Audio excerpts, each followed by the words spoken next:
Magandang araw po, welcome po sa aking channel of 9TV. Patalasasan po, meron po ba kayong mga properties na napapabayaan or non-performing assets? Plan nyo ibenta pero wala kayong oras pagbibenta nito. Kung ito'y pagkakatiwala nyo po sa amin, tawag lang po kayo sa aking numero. Usap po tayo, gawan ko po ng video for free. Yes, libre po, wala po kayong babayaran. Tutulungan po namin kayong mabenta ang inyong property. Kami na po bala sa marketing, sa boosting or paid ads. Even sa tripping, hindi na po kayo mapapagod sa pag-entertain ng mga buyers. Kami na po bala sa lahat. Tawag lang po kayo. Nandito po tayo ngayon sa Playa Laia, San Juan, Batangas. Ito po ay isang seaside residential estate na kumpleto po ang amenities gaya ng hilltop clubhouse, beach club, beach park, ground clubhouse, at 24 hours po ang security. Mula po dito sa shoreline, walking distance lang po ang property. Napakatahimik po ng lugar, sariwang hangin, at sa klima naman po, banayad lang, hindi naman siya ganun kainit at hindi naman ganun kalamig. Kaya maganda po ito para sa inyong retirement. Nandito na po tayo sa lupang binebenta. May lot area po ito na 250 square meters.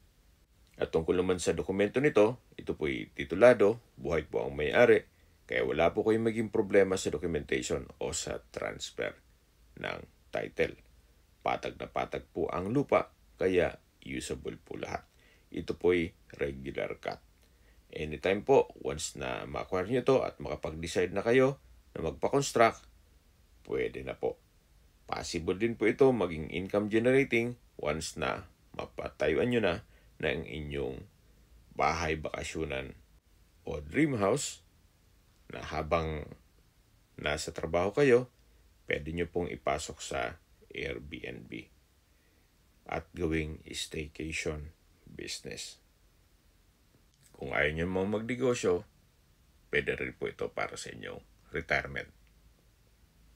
Gawa ng napakalapit lang po sa dagat. Kung gusto nyong lakarin, malapit lang po, walking distance lang, papuntang beach park o shoreline. Tunghayan nyo po itong napagandang property. Hindi lang po sa ganda nitong lokasyon, kundi ang presyo nito. Gawa ng binebenta po ito ni owner below market value. At mamaya po sa dulong parte nitong video, pag-usapan natin ang presyo. So habang pinagmamasdan nyo po, pag-usapan na natin ang distance, location, at travel time. Mula po sa San Juan Public Market, ang distance is 21.6 kilometers at ang travel time is 30 minutes. Mula naman po sa San Juan District Hospital, ang distance is 19.7 kilometers at ang travel time is 26 minutes. Yan po yung lagi kong binabanggit sa aking video na dapat nyo i-consider sa paghanap ng property, yung meron pong malapit na hospital. Hindi ko naman po sinasabing sakitin kayo. Yan naman po for emergency purpose lang naman. At mula naman po sa Lipa City, ang distance is 54.2 kilometers at ang travel time is 1 hour and 19 minutes. Mula naman po sa Batangas Port, ang distance is 70.6 kilometers at ang travel time is 1 hour and 59 minutes. Kung manggagaling naman po sa Manila o sa airport, ang distance is 129 kilometers at ang travel time is 2 hours and 30 minutes. Okay, sa presyo na po tayo. Binebenta po ito ni owner sa halagang 4.5 million pesos. Opo, mababa na po yan. Gawa ng mataas na po ang bentahan ng ibang property dito.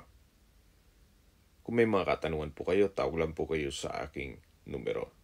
At sa mga kababayan naman natin nasa ibang bansa, meron po akong Telegram. Sa mga iPhone user naman, may iMessage. Meron din pong Imo, Viber at WhatsApp. Same number lang po, 0917-316-3399. Sa mga nagtatanong naman po ng aming Facebook, meron po aming Facebook page na Nov9TV at Facebook Reels video. Meron din pong TikTok at Instagram. May ibang YouTube channel po kami na The Nov9TV channel at Nov9TV listings. Sana po naibigyan nyo ang video presentation. Paki-like and subscribe na lang po sa aking channel para ma-update din po kayo sa aking future listings.